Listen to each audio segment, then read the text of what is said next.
I found out through the news. Not a phone call. Not a message. The news. There they were, my children, Omar and Sara, standing on a glittering stage, their names shining behind them. The Rahman siblings, founders of Horizon Tech, honored for global innovation. The crowd was cheering, cameras flashing, smiles everywhere, but I was sitting alone in my small apartment, my dinner still cold on the table, watching the television flicker between pride and heartbreak. The announcer said, "They've always credited their late father for their success." I froze. Their late father. No one mentioned me. Not once. Not the years I carried their dreams while carrying them through hunger and sleepless nights. Not the way I sold my jewelry for their school fees. Not the way I stayed behind so they could focus. That was the night I realized I had raised my own ghosts. You see, betrayal doesn't always come with shouting or slammed doors. Sometimes it comes quietly, hidden behind polite smiles, success speeches, and forgotten invitations. That was the night I stopped pretending. Before the lights and interviews, before the world knew their names, we were just a small family trying to survive the city. When I close my eyes, I still see our first apartment.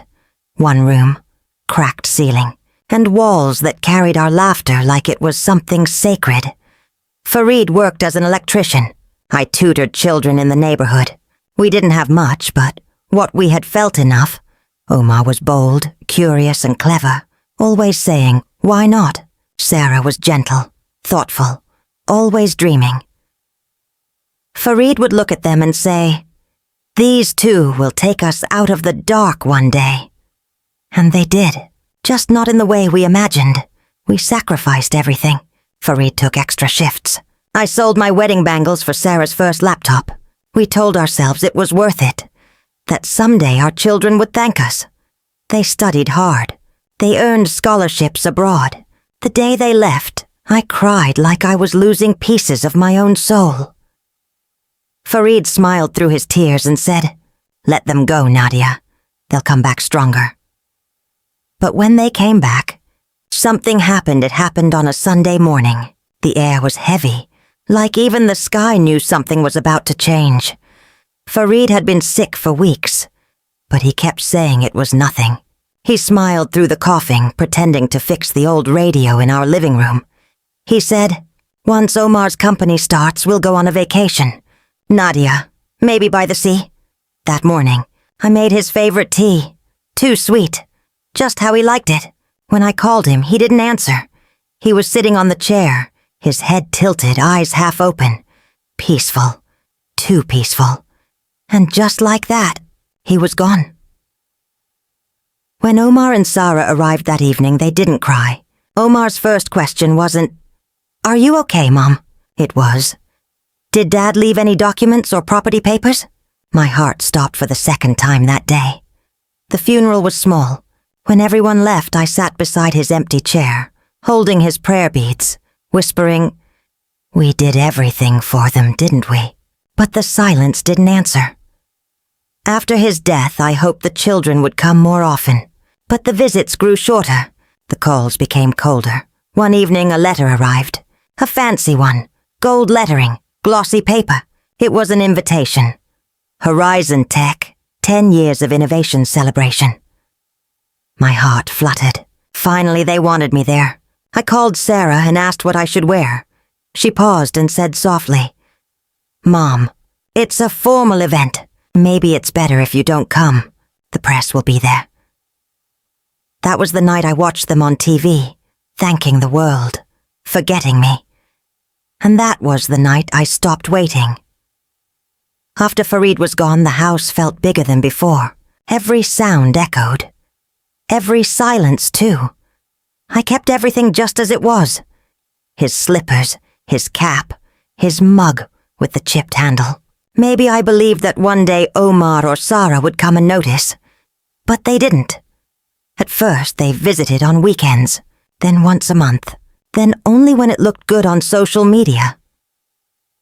One evening I asked, "Why don't you ever bring your friends here?" Sara said, "Mom, this neighborhood isn't ideal. You should think about moving somewhere better." But she didn't realize she was my better. She and Omar were my reason for everything. Then I got sick. Not the kind of sick that shows up in tests, the kind that comes from silence and waiting. I called Omar. He said he'd send someone. Not himself, his driver. Sara sent flowers. From a company. Weeks passed. No one came. The neighbors checked in instead, bringing soup, helping with groceries. Strangers became my family, while my own family became strangers. A few months later, Omar called. His voice was distant, polite. He said, "Mom, Sara and I bought you a new apartment. It's smaller, quieter, easier for you to manage. We'll send someone to move your things." I asked, "But what about this house, the one your father built?" He paused, then said, "We've sold it. It's just old memories now. Old memories. That's what I had become." The next morning, movers came. 2 men I didn't know packed my life into boxes. I stood by the gate, holding Farid's photograph. One of the men said kindly, "Ma'am, your children said they want you to be comfortable." I smiled. Comfortable.